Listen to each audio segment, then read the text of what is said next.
Para sa inyo, ma'am, mitig din po.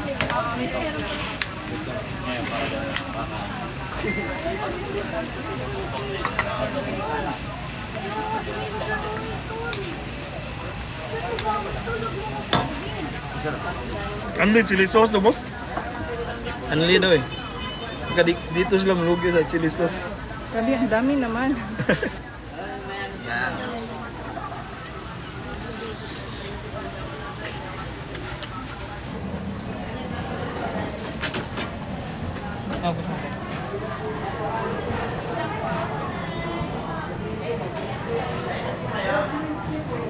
Welcome back mga ka-studio to another video. Today's episode po, nandito po tayo sa Quiapo, Manila.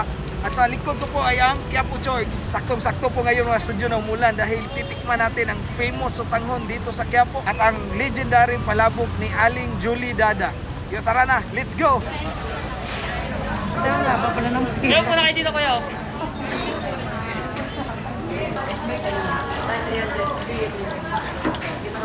Atot na. Atot na po, kasi konti lang yung chicharon.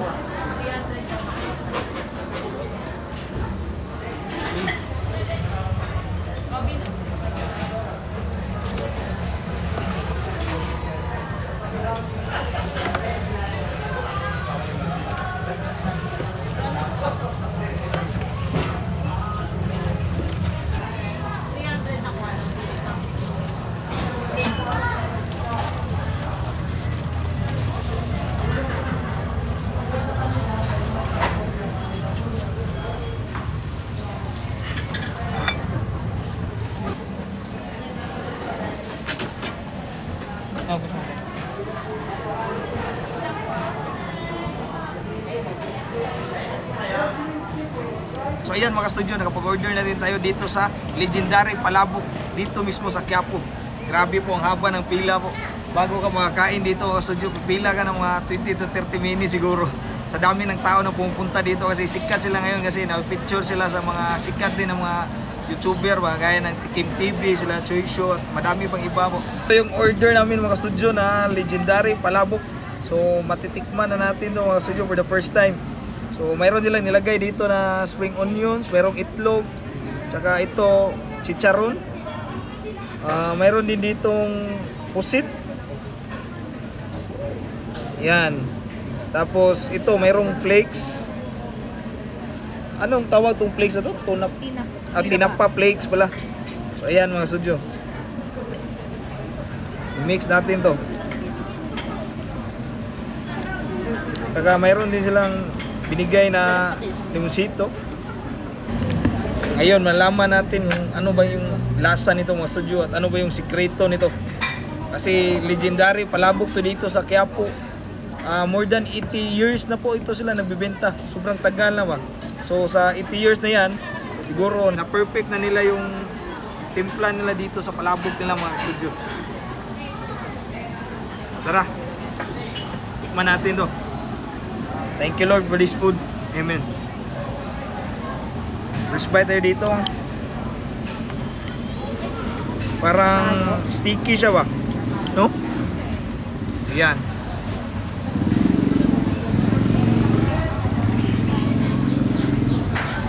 Wow, grabe. First bite pa lang. Sarap.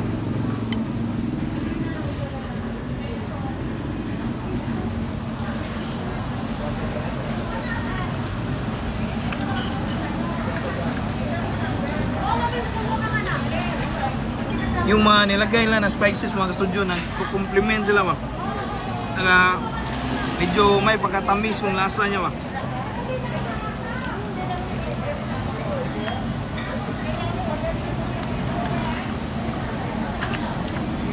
Ito yung chicharon, no?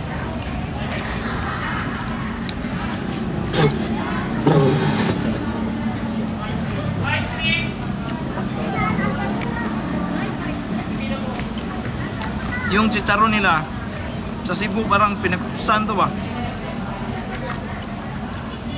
Parang yung taba ng baboy. Tapos kinuna ng mantika ba. Pinakupsan talaga. Masarap siya ipamaris dito sa Palabok.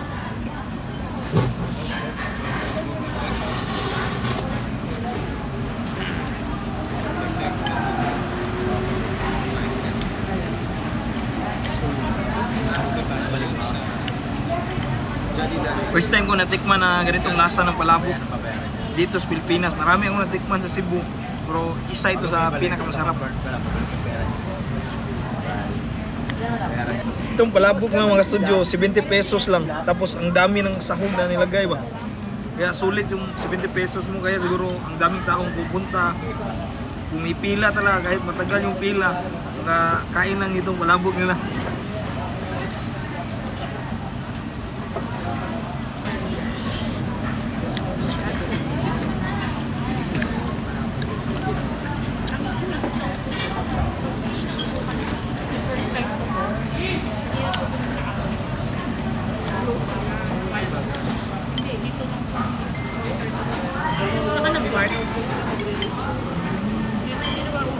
Nag-enjoy ko dito mga studio. Abot na.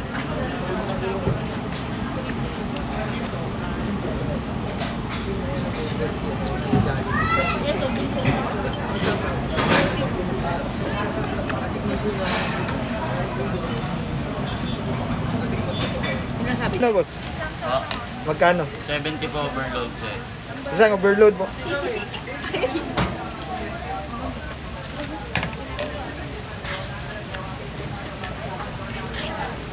Ano yan, sir? Pork belly po, sir.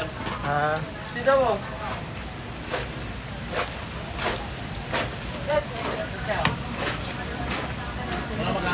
So ayan mga studio, matitikman na natin ang famous na sutangon dito sa Quiapo. So ito yung in-order ko mga studio, 70 pesos. Overload po, sutangon overload. Mayroong belly, pork belly, ayan o. Tsaka mayroong egg. Isang boiled egg. Oh. Kaya ito naman yung sutanghon. Yan, tikman po natin yung sabaw muna mga ka-studio. Thank you Lord. Sarap, lalo na umulan ngayon dito. Malasang malasa po yung sabaw.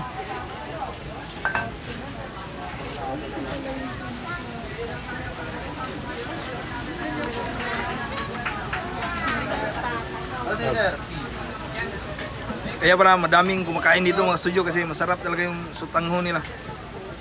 Tsaka unli sabaw daw to. Pwedeng humingi ng sabaw.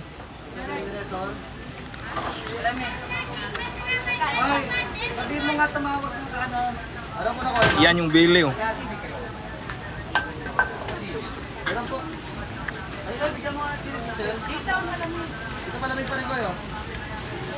Yung bili dito mga studio, lasahan ko para siyang humba ma.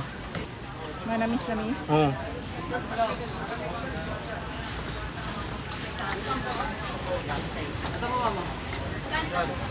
Ang dami pong taong kumakain ngayon. Masarap mga ka-studio. Panalong pala to.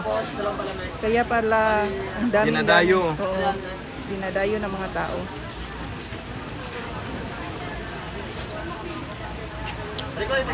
Sobrang init po kaya hindi natin mabilisan yung kain natin dito. Yan.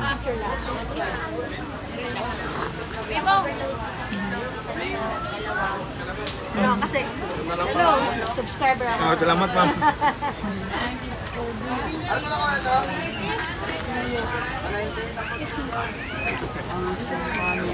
Malasa talaga.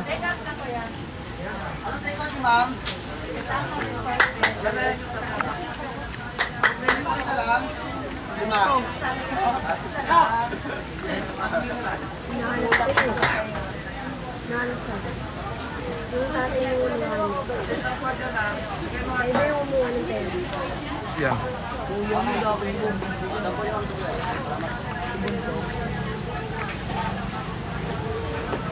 Hingi tayo ng sabaw mo?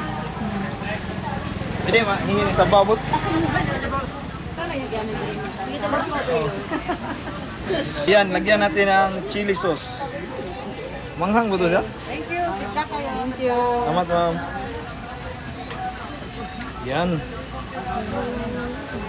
Manghang to siya? Manghang daw sabi ng mga bata.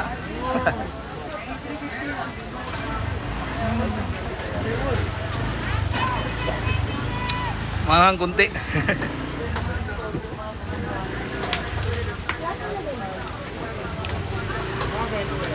Ang sarap na mayroong manghang.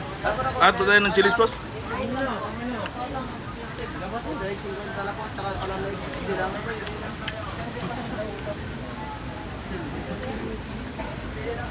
Anli chili sauce to, boss? Anli daw eh. Dito sila malugi sa chili sauce. Grabe, ang dami naman. Yan. Parang chili sauce na lang yung kakainin. Parang chili sauce na. Pero talagang masarap yung lasa ng sutangon nila dito, mga kasudyo. Yan.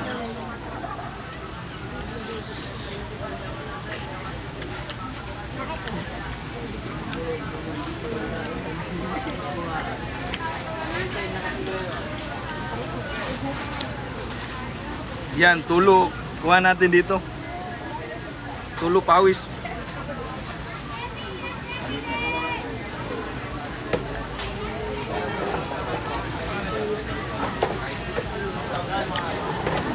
Ang sarap ng chili sauce, no?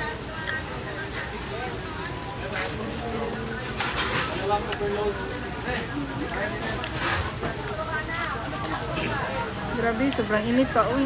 Mm.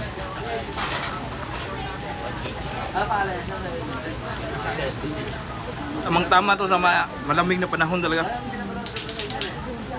Yung mahilig kumain ng Mm.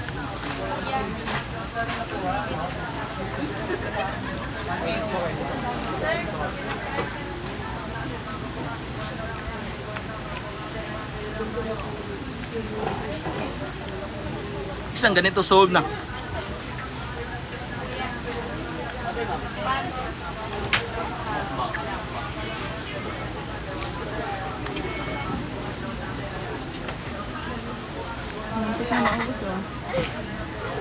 Ubusan mo chili sauce mo.